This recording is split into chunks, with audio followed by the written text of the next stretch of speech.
Eu sou Diane Cândido, engenheira de produção, cursando pós-graduação em Engenharia de Minas pela Unileia. E hoje vamos falar um pouquinho sobre tensão superficial, né, e qual que é a sua influência na interação em partículas de bolha, né? A matéria do curso é flotação e propriedades da interface. A gente vai abordar nessa apresentação duas vertentes, né? O que é tensão superficial e qual a sua influência na interação de partículas de bolha. E a segunda é quais são os fatores que estimulam a colisão das partículas de bolha, né? E explica o porquê desse estímulo. A tensão superficial é a propriedade física que ocorre entre duas fases químicas. Esse fenômeno faz com que a camada superficial de um líquido se comporte semelhante a uma película elástica. Essa película é formada pelas moléculas do líquido que estão na superfície, né, na base, e que interagem entre si de forma mais forte do que com as moléculas do ar ou de outros líquidos. As moléculas no interior do líquido são atraídas em todas as direções por moléculas vizinhas, enquanto as moléculas situadas ali na superfície do líquido sofrem apenas atrações de forças laterais e internas, este balanço superficial das forças de atração. Esse desbalanço das forças de atração faz com que a interface se comporte como uma película elástica, né? Tipo, como se fosse um látex. Por causa da tensão superficial, alguns objetos mais densos que o líquido podem flutuar na superfície, caso esse se mantenha seco sobre a interface. Esse efeito permite, por exemplo, que alguns insetos caminhem sobre a superfície da água ou que a poeira fina não afunde. A tensão superficial também é responsável pelo efeito de capilaridade, formação de gotas e bolhas, e imiscibilidade entre líquidos polares e apolares, igual a separação do óleo da água, né? Alguns fenômenos muito conhecidos causados pela tensão superficial. Eu trouxe 3 exemplos, né?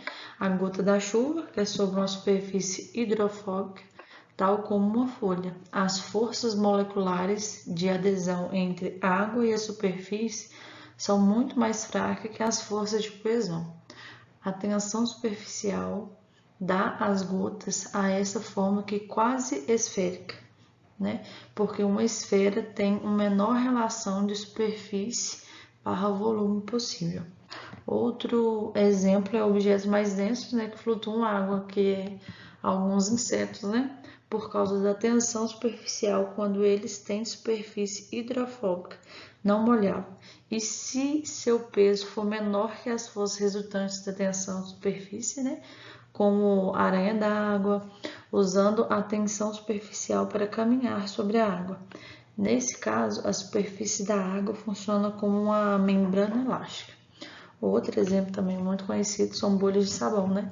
São formadas por uma membrana de água com ar dentro e fora. Esse tipo de bolha normalmente necessita de sabão, né, para reduzir a tensão superficial da água e assim deixar a bolha mais estável. Agora, quais são os fatores, né, que estimulam a colisão das partículas de bolha, né? E vamos explicar um pouquinho o porquê desse estímulo. Na interação de partículas e bolhas, a tensão superficial pode influenciar na adesão ou repulsão entre as partículas e as bolhas. Quando a tensão superficial é alta, as partículas tendem a se unir e aderir às bolhas, formando aglomerados. Por outro lado, quando a tensão superficial é baixa, as partículas tendem a se afastar das bolhas, o que pode dificultar na formação de aglomerados e favorecer a dispersão das partículas no líquido.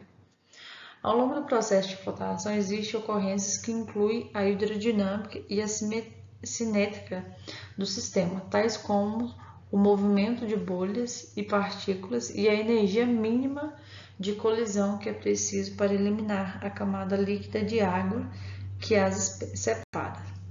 A colisão está vinculada à hidrodinâmica do sistema e acontece quando uma determinada partícula mineral se aproxima de tal maneira de uma bolha que inicia a interação física e química, né, entre ambas as partes e então começa a operar. Fatores que influenciam esse estímulo da colisão em partícula em bolha, como tamanho, densidade, velocidade e concentração. Tamanho da partícula. As partículas menores tendem a colidir com as bolhas com mais facilidade do que as partículas maiores, pois têm uma área de contato relativamente menor com a bolha. A densidade das partículas, né? As partículas são mais densas, tendem a colidir com as bolhas com menos facilidade do que as partículas menos densas, pois a diferença de densidade entre a partícula e a bolha afeta a força da colisão.